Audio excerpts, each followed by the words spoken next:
देखिए बाबू, आज के क्लास में हम लोग व्यंजन संधि के रूल नंबर 2 पढ़ेंगे। और व्यंजन संधि में आपको बता देते हैं कि लगभग 5 गो या 6 गो रूल है, जिसमें से सबसे ज़्यादा जो इम्पोर्टेंट रूल है आपको सारे रूल को पढ़ा दिया जाएगा।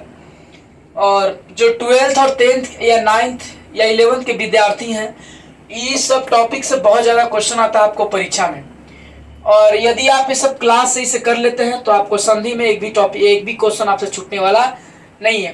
देखिए, कहा जाता है कि question is temporary but concept is permanent. ये अगर आप कॉन्सेप्ट सीख लेते हैं, है ना, अगर आप कॉन्सेप्ट सीख लेते हैं तो आपको फिर क्वेश्चन कितनों भारी मिल रहा है आप बना सकते हैं।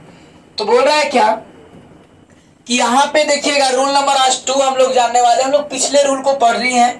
कल जो रूल हम लोग पढ़े थे, तो उस रूल के बाद आज हम लोग नए रूल को जानेंगे। और इस रूल में हम लोग आज कुछ खास है, इसका कुछ खासियत भी है। आपको क्वेश्चन इसमें आपको ऑब्जेक्टिव में भी पूछता आपसे। हम लोग कल पढ़े थे पिछले क्लास में रूल कि रूल नंबर 1 में कि म या यरलब आ जाएगा या कोई स्वर आ जाएगा तो हम उस क्या बदल जाएगा, आपको तीसरा वर्ड बदल जाता है।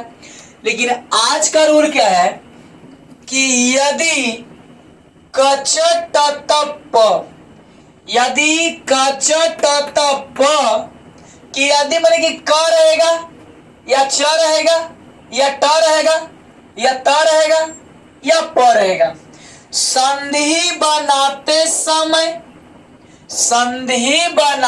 समय पहला पद के कौन अक्षर पर ध्यान देते हैं? तो पहला पद के अंतिम अक्षर और दूसरा पद के पहला अक्षर पर ध्यान देते हैं। यही है ना। तो संधि जब हम बनाएंगे तो पहला पद के अंतिम अक्षर क्या है? क है। और देखिए कहीं पे आपको नहीं मिला, च नहीं है, लेकिन प है, ट है, त है, त है और एक क है, म वाला नहीं मिला है। तो यह कच ट त प आपको च वाला नहीं मिल पाया। एग्जाम्पल मिलेगा तो या कोई भी किताब में आप देखिएगा, अगर एग्जाम्पल रहेगा ना तो उससे आप बना लीजिएगा, ठीक है। तो बोला है क्या, यदि कच ट त प के बाद न या क्या आ जाए, म आ जाए, तो यदि कच ट त प के बाद न या म आ जाए तो क्या करेंगे? न या म आ जाए। जैसे मान लिया जाए एक बात कि इसमें 5 गो कोई लोग हैं। कितने लोग हैं? और घर के जैसे दरवाजा या ओटा नहीं होता है, तो उस पे सब लोग बैठ करके ऐसे करके बात कर रहे हैं, हाँ दीदी, हाँ फलनी, हाँ चिल्ली, ऐसे करके। और उसी दौरान बात कर रहे हैं, उसी में से कोई वैसा आदमी आ गया तो उठ के ना भाग के चला आ गलखिन, ठीक ना लगे। सब कुटुम आ गलखिन, ये दोनों क्या आ गए? कुटुम आ गए। और ये दोनों जब कुटुम आ गए तो ये सब उछल के केमा नंबर में चल जाएंगे? 5वां नंबर में। केमा नंबर में चल जाएंगे? 5वां नंबर में चल जाएंगे। तो हम लोग समझते हैं क्या? फिर से बोला है, यदि कच ट त प के बाद क्या आ जाएगा? न या म आ जाएगा। जब न या म आ जाएगा ना तो कच ट त प जो है अपने आप केमा रूप में चल जाएगा? 5वां वर्ण में या 5वां वर्ण में चला जाएगा। यानी कि 5वां वर्ण में क्या हो जाएगा? ये बदल जाता है, ठीक है। अब देखिए ये क्या लिखा हुआ है आपका? क लिखा हुआ है। वाक आपको पढ़ाए हैं कि संधि बनाते समय पहला पद के अंतिम अक्षर, तो पहला पद के कौन अक्षर पर ध्यान देंगे? तो अंतिम अक्षर इस पे। और दूसरा पद के पहला अक्षर, यही ना ध्यान देते हैं। ये तो इसमें तो स्वर है नहीं, ये क्या है आपका? व्यंजन है। तो क है, ये क है ना ये। तो क के बाद में सामने में कौन है? म है। तो ये क जो है अपने आप जैसे ही आएगा ना म, तो कैमा रूप में बदल जाएगा? तो 5वां रूप में बदल जाएगा। तो क का 5वां क्या होता है? क ख ग घ अंग। क्या हो जाएगा आपका, अंग हो जाएगा।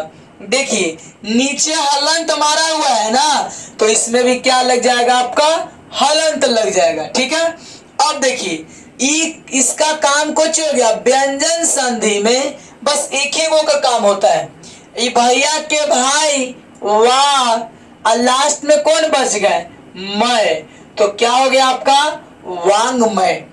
क्या बनेगा इसका, वांग्मय बनेगा। अब दूसरा नंबर देखिए, देखिए आप व्यंजन संधि को कैसे पहचानेंगे, तो व्यंजन संधि पहचानने का सबसे आसान तरीका जो है वो क्या है आपका, कि सब में क्या लगा रहेगा, हलंत लगा रहेगा। और जब हलंत लगा रहे ना, तो हम उसे कौन संधि कहेंगे, व्यंजन संधि कहेंगे। और जब कोई स्वर आ जाएगा तो कौन संधि हो जाएगा, वो स्वर संधि हो जाएगा। और जब कोई विसर्ग आ जाएगा तो कौन संधि हो जाएगा आपका, विसर्ग संधि हो जाएगा। ठीक है, अब अगला नंबर देखिएगा कि अप प्लस में म है, तो कुछ बोला कि कच ट प, तब प है ना, यहाँ पे है ना प, तो प के बाद एक क्या आ जाए, म या न आ जाएगा, तो म आ गया, तो अभी केवा रूप ले लेगा, पांचवा रूप ना, तो प का पांचवा क्या होगा, प फ ब भ म, तो क्या हो जाएगा आपका, म हो जाएगा। अब देखिए इसमें हलंत लगा हुआ है, तो इसमें जब हलंत लगा हुआ है तो इसमें भी क्या लग जाएगा, हलंत लग जाएगा। और इसका काम अब क्या हो गया, समाप्त हो गया। अब क्या हो जाएगा, अ किया और मय, अममय, क्या हो जाएगा आपका, अममय हो जाएगा। देखिएगा अममय हो जाएगा। तो अममय आप इस तरह से भी लिख सकते हैं, या आपका मन है कि अममय हम ऐसे भी लिखें, तो कोई गलत आप नहीं होगा, दोनों सही है। ठीक ना। और देखिए ये क्या है, ट है, और ट के बाद में क्या है, म है, तो ट के बाद अगर म या न आ जाए, है ना ट, तो ट के बाद न या म आ जाए तो ट या ट किमा रूप में चल जाएगा, पांचवा रूप में, तो ट ठ ड ढ न होता है ना, तो हम क्या लिखेंगे, सॉरी ट का पांचवा रूप क्या करेंगे, तो ट का पांचवा रूप न ही बोला टवर्गी ना, इसमें हलंत है तो यहां भी हलंत हो जाएगा।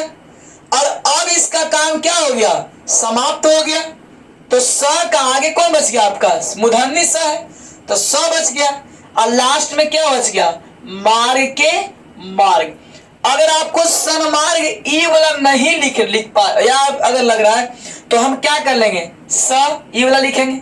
आई आधा न है ना मारल हलंत, बोला गया है कि जिस वर्ण में हलंत लग जाएगा तो वो वर्ण क्या हो जाएगा, आधा हो जाता है।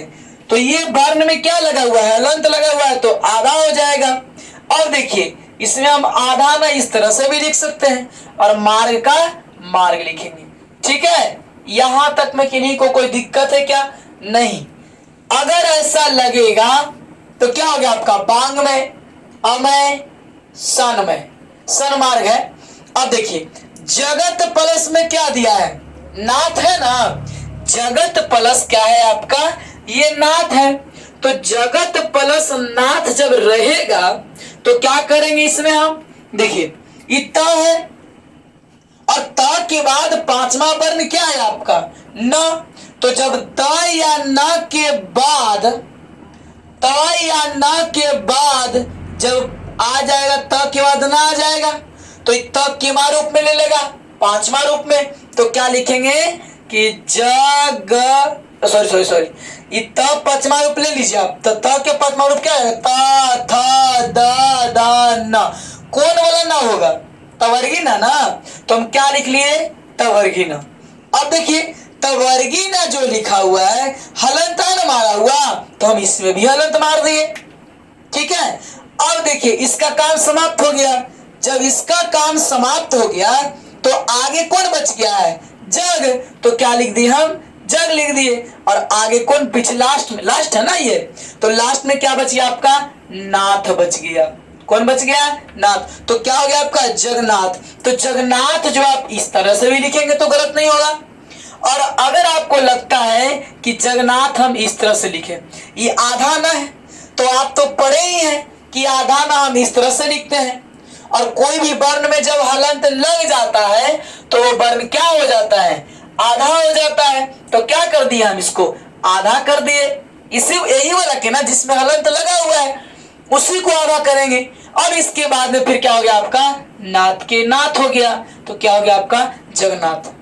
तो अगर आप इस तरह से बनाते हैं और परीक्षा में आपको क्वेश्चन आता है और बना लेंगे तो आपका नंबर बहुत अच्छा हो जाएगा। देखिए इसमें अगर कुछ बच्चे ऐसे हैं कि इसको याद करते हैं, आप कितना याद करिएगा, याद करते करते थक जाएंगे। कहा गया कि question is temporary but concept is permanent.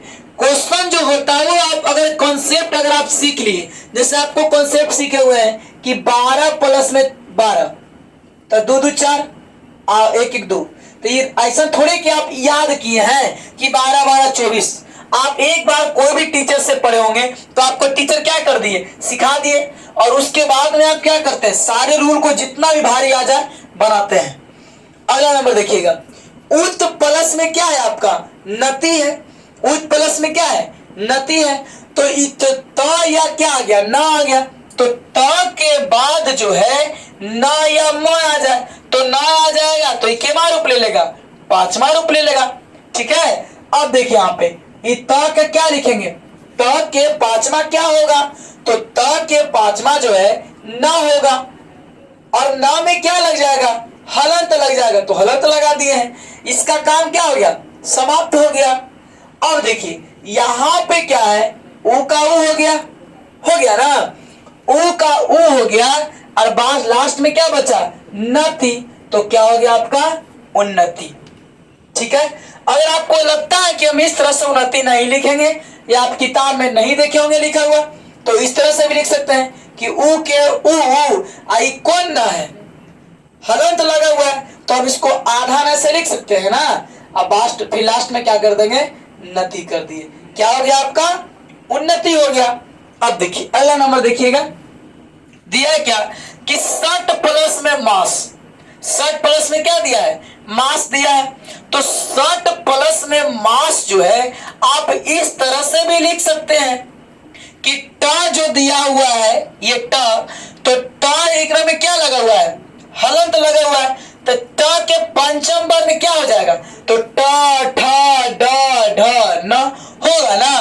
तो ट का पंचम आप क्या लिखेंगे, न लिखेंगे। और इसमें हलंत क्यों लगा है, क्योंकि ट में हलंत लगा हुआ है, और जब ट में हलंत लगा रहेगा तो क्या करेंगे हम, पंचम कर दिए यहाँ पे। अब सामने में कौन है, म, तो इसका काम क्या हो जाएगा, हो गया, समाप्त हो गया। अब देखिए इस स का हम क्या लिखे, स, अब मास के क्या लिखे, मास लिखे, कोई दिक्कत, आपका क्या बन गया, सरमास। तो सरमास जो है आप इस तरह से भी लिख सकते हैं, और अगर आपको नहीं अगर पसंद पड़ रहा है तो आप इस तरह से भी लिख सकते हैं, स और ना आध हलंत है तो आप ऐसे लिखे सन मास। ठीक है, आपका क्या हो गया, ये सही हो गया। अगला नंबर देखिएगा, महत प्लस में नाम है ना, कि महत प्लस में क्या है आपका, नाम है। तो महत प्लस में जब नाम है तो क्या करेंगे, त के बाद बोला है ना कि त के बाद न या म आ जाए, रूल है। तो त के बाद अगर न या म आ जाएगा तो त कौन से वर्ण में बदल जाएगा, पंचम वर्ण बदल जाएगा। तो ये त किस में हो जाएगा, त का पंचम क्या होता है, न। अब जब हलंत मारा हुआ है तो हलंत मार दिए। ठीक है, अब देखिए ये म का क्या करेंगे, म, और नाम के क्या करेंगे, नाम कर दिए। अगर आप इस तरह से भी लिख सकते हैं या आप इस तरह से भी लिख सकते हैं, म न हलंत है तो ना फिर नाम, आपका दोनों क्या हो जाएगा, सही हो जाएगा, मह नाम। अगला नंबर ध्यान देते हैं, देखिए आप अगर हम सिखा दिए, अगर आप सीख गए होंगे तो आगे हमें बताने से पहले ही आप क्या कर लीजिएगा, बना लीजिएगा। ठीक है, अगला नंबर देखिएगा, उत प्लस में क्या है आपका मुख है, उत प्लस में क्या है मुख। तो उत देखिए त है, त के बाद में क्या आ गया म आ गया, तो त किमा रूप ले लेगा, पंचम रूप ले लेगा। कौन सा रूप ले लेगा, पंचम रूप ले लेता है। तो त का पंचम क्या होता है, न होता है। त का पंचम क्या होता है, न होता है। और न देखिए त में हलंत है तो न में क्या लगेगा, हलंत लग जाएगा, तो लग गया न में हलंत। अब देखिए ये जो उ है आगे कौन है उ, तो इन ना तो ये वाला के काम कुछ हो गया, समाप्त हो गया। आगे कौन बचा उ, तो उ का उ लिख दिए। अब मुख है तो मुख का क्या कर दिए, मुख कर दिए। क्या बन गया आपका उन्मुख। तो उन्मुख इस तरह से भी लिखे गलत नहीं है, या आप उन्मुख इस तरह से भी लिख सकते हैं कि उ और ना मु और ख, दोनों में से कोई आप लिखेंगे तो आपका सही हो जाएगा। ठीक है, अगला नंबर देखिएगा, प्राक प्लस में मुख। नेक्स्ट दिया है कि प्राक प्लस में मुख, तो प्राक प्लस जो मुख है तो क है, और क के बाद क्या आ गया, म आ गया। तो क के बाद जब म या न आ जाएगा तो केमा रूप ले लेगा, पंचम न बदलेगा। तो क क्या हो जाएगा, पंचम वर्ण ले लिया। तो पंचम वर्ण क का क्या होगा, अंग होगा। देखिए तो हलंत है, यहां भी हलंत है तो यहां भी हलंत मारे, तो ठीक है। और लास्ट में क्या कहता है, इसका काम क्या हो गया, समाप्त हो गया। अब आगे कौन बच गया, प्रा, तो क्या कर दिए हम, प्रा कर दिए। और लास्ट में क्या है मुख, तो क्या कर दिए, मुख कर दिए ना। तो इस तरह से आपका कोचिंग हुआ, समाप्त हुआ। रूल नंबर 2 इस तरह से आपका व्यंजन संधि का रूल नंबर 2 आज समाप्त हुआ। हम लोग अगले क्लास, अगले वीडियो में व्यंजन संधि का रूल नंबर 3 कंप्लीट करेंगे। और अगर आपको कोई समझने परेशानी में दिक्कत होता है तो स्क्रीन पर जो नंबर दिया हुआ है आप उससे भी पूछ सकते हैं। ठीक है, तो आज के लिए इतना ही, फिर मिलेंगे हम लोग next day, next class, next video में।